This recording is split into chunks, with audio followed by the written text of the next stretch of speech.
గురువుగారు మరో ఉత్తరం చూద్దామండి. కావలి నుండి నిర్మల గారు పంపించారు. ప్రతి ఒక్కరికి బ్రహ్మ తలరాత రాస్తాడు అంటారు కదా, మరి పూజలు ఎందుకు చేయాలి అని అడుగుతున్నారు. బ్రహ్మగారు నుదుట వ్రాత రాసేటప్పుడే ఆ వ్రాతలోనే ఒక మాట రాశాడు. నేను రాసే రాతని నేను కూడా తప్పించలేను, కానీ మీరు మీ ఉపాసనతోటి మీ అర్చనలతోటి మార్చుకోగలరు. అర్చనలు ఉపాసనలు కర్మకాండ ద్వారా మీ విధిని మీ చేతిలో పెడుతున్నాను. ఉదాహరణకి ఒక వ్యక్తికి బ్రహ్మగారు ఒక 100 ఏళ్ళు ఆయువు రాశాడు అనుకుందాం. మనం చేసే పాపాల వల్ల ఆయువు క్రమంగా తగ్గుతుంది. ఈ తగ్గిన ఆయువుని తిరిగి మనం పూడ్చుకునే శక్తి కూడా మనకి కర్మకాండ ద్వారా చేసుకోమని చెప్పాడు ఆయన. పురాణాలు విన్నాం శ్రద్ధగా అనుకుందాం. ఒక్కొక్క అక్షరం మహాపాపాలు తొలగించి మనకు శుభం ఇస్తుంది. ఉదాహరణకి చెప్తాను. పూర్వం విధుముఖుడు అని ఒక రాజుగారు ఉండేవాడు. ఇతనికి 50వ ఏట మరణగండం ఉంది. ఆ మరణగండాన్ని ఎవరూ తప్పించలేరని రాశాడు బ్రహ్మ. కానీ ఒకవేళ తెలిసి కానీ తెలియక కానీ గురువుని ఆశ్రయిస్తే ఈ గండం తొలగుతుంది. వీడు వెంటనే గురువుని ఆశ్రయించాడు. వీడు అదృష్టం బాగుంది కనుక గురువుగారు చెప్పిన అర్చన చేశాడు, మృత్యుంజయ జపం చేశాడు, చావవలసిన వాడు బ్రతికాడు. జాతకం రాసిన జ్యోతిష్కులు ఆశ్చర్యపోయి జాతకరీత్యా వీడు చచ్చిపోవాలండి కానీ బతికాడండి అంటే అప్పుడు వెంటనే వశిష్ఠ మహర్షి అన్నాడు, ఈతడికి నిజంగా జాతకరీత్యా చావు ఉన్నప్పటికీ గురువుగారి ద్వారా మృత్యుంజయ మంత్రం అనే మంత్రాన్ని ఉపాసనగా పొంది ఉపదేశంగా పొంది దానిని జపం చేశాడు. ఆ జప ప్రభావంతో మృత్యుగండం నుంచి బయటపడ్డాడని చెప్పారు. కాబట్టి బ్రహ్మగారు రాసిన రాత బ్రహ్మ కూడా మార్చడు. కానీ మనం కనుక ఇలా పురాణాలు శ్రద్ధగా వినడం, మంత్రాలను అనుష్ఠానం చేయడం, ప్రదక్షిణలు చేయటం, అర్చనలు చేయడం చేస్తే దీనివల్ల చాలా వరకు బ్రహ్మరాత పాతది తొలగిపోయి కొత్తది వస్తుంది. దానికి ఒక చిన్న శ్లోకం చెబుతాను.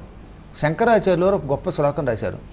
ఆపది కింకరణీయం స్మరణీయం చరణయుగళం అంబాయాః తత్స్మరణం కింకురుతే బ్రహ్మాదీనపి చ కింకరీకురుతే. ఆపద వచ్చింది, అప్పుడు ఏం చెయ్యాలి అని ప్రశ్న. దానికి సమాధానం ఏమన్నాడంటే, ఏడుస్తూ కూర్చోకరా, అమ్మవారి పాదాలు రెండింటినీ స్మరించు. అదేంటంటే మాకు ఆపద వచ్చి ఏడుస్తూ అంటే అమ్మవారి పాదాలు రెండు స్మరించండి అంటారు ఎందుకు అని నీవు అడుగుతావేమో అని మళ్ళీ మూడో దాంట్లో ఆయనే ప్రశ్న వేశాడు. తత్స్మరణం కింకురుతే, అమ్మని స్మరిస్తే ఏమవుతుంది, ఆ స్మరణ ఏమి చేస్తుంది?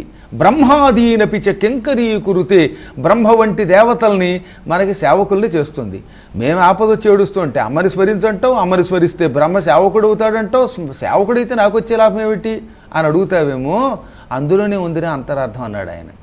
బ్రహ్మగారు మనకి సేవకుడు అయితే అర్థం ఏమిటి?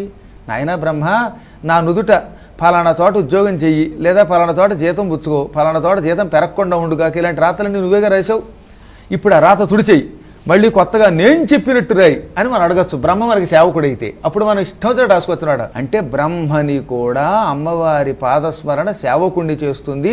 బ్రహ్మ సేవకుడైతే కొత్త రాత రాయించుకోవచ్చు. కాబట్టి బ్రహ్మరాత రాసినప్పటికీ ఆ రాతను తుడిపించి మళ్ళీ కొత్త రాత రాయించుకునే శక్తి మనం చేసే పూజలో ఉంటుంది కనుక భక్తితో అమ్మవారి పాదపద్మాలను మనం ఆశ్రయించాలి.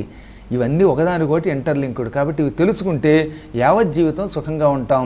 128 ఏళ్ళ ఆయుర్దాయంతో బ్రతకవలసిన దుర్యోధనుడు కూడా ద్రౌపదీదేవి కొప్పు ముడి పట్టుకొని జుట్టుపుచ్చుకొని సభలోకి దుశ్శాసనుడి ద్వారా ఈడ్పించడంతో 60వ ఏట చచ్చిపోయాడు. చూసారా?